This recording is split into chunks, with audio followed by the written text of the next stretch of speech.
Assalamualaikum warahmatullahi wabarakatuh.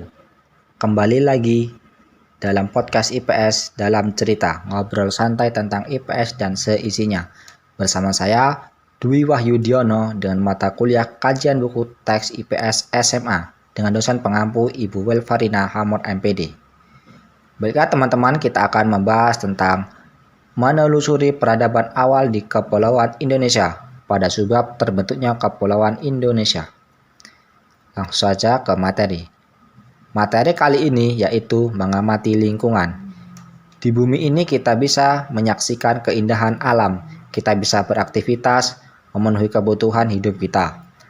Namun harus dipahami bahwa bumi kita juga sering menimbulkan bencana sebagai contoh munculnya aktivitas lempeng bumi yang kemudian melahirkan gempa bumi baik tektonis maupun vulkanis, bahkan sampai menimbulkan tsunami.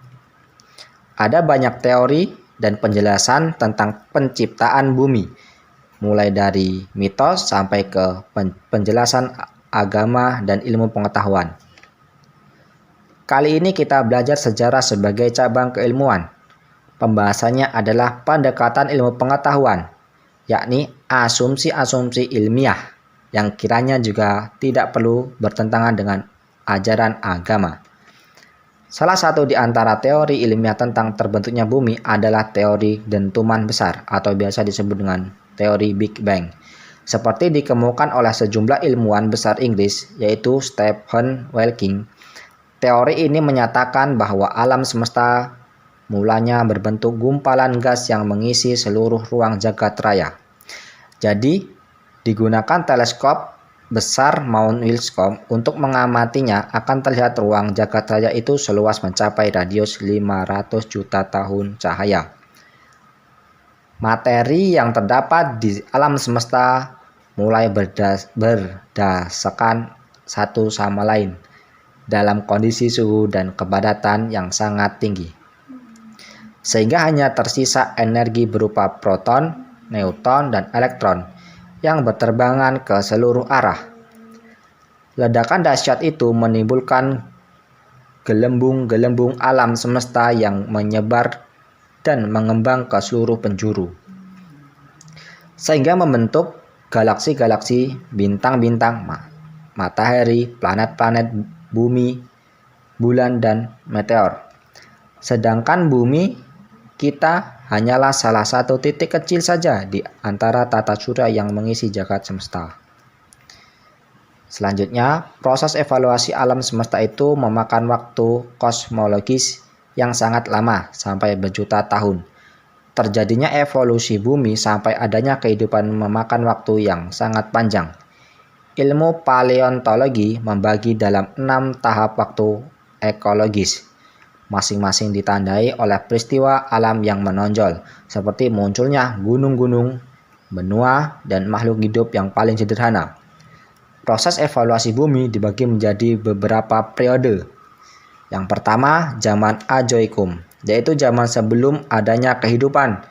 Pada saat itu bumi terbentuk dan dengan suhu yang relatif tinggi. Waktunya lebih dari 1 miliar tahun lalu.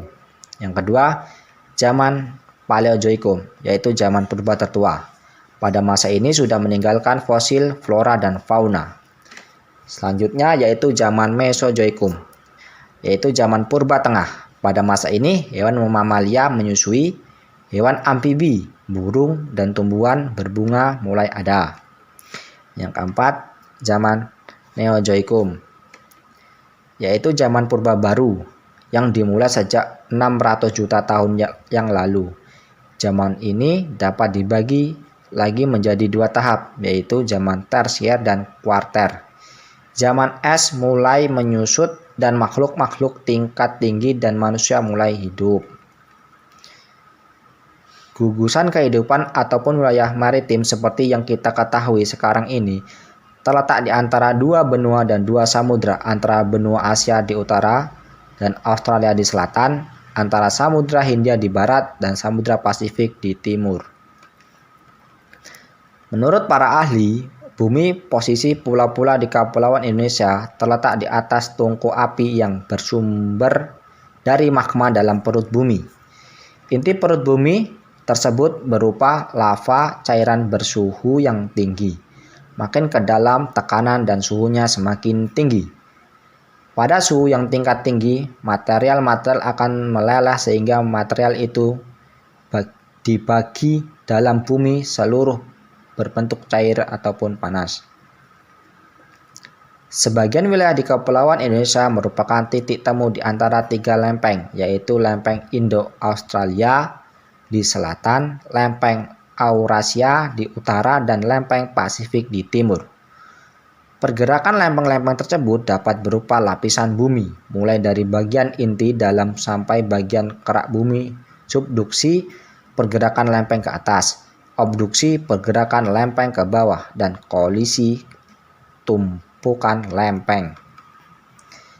Kembali lagi pada masa Paleozoikum, yaitu masa kehidupan tertua. Keadaan geografis Kepulauan Indonesia belum terbentuk seperti sekarang ini. Di kala itu, wilayah ini masih berupa bagian dari samudra yang sangat luas, meliputi hampir seluruh bumi. Pada fase berikutnya, yaitu pada akhir masa Mesozoikum sekitar 65 juta tahun lalu, kegiatan tektonis itu menjadi sangat aktif. Pergerakannya lempeng-lempeng Indo-Australia, Eurasia, dan Pasifik. Kegiatan ini dikenal sebagai fase tektonis orogenesi Laramie, sehingga menyebabkan daratan terpecah-pecah. Sebagian besar daratan samudra Kalimantan dan Jawa telah tenggelam menjadi laut dangkal sebagai akibat terjadinya proses kenaikan permukaan laut atau transgresi. Letak Kepulauan Indonesia yang berada pada deretan gunung api membuatnya menjadi deretan dengan tingkat keanekaragaman flora dan fauna yang sangat tinggi. Kekayaan alam dan kondisi geografis ini telah mendorong lahirnya penelitian dari bangsa-bangsa lain.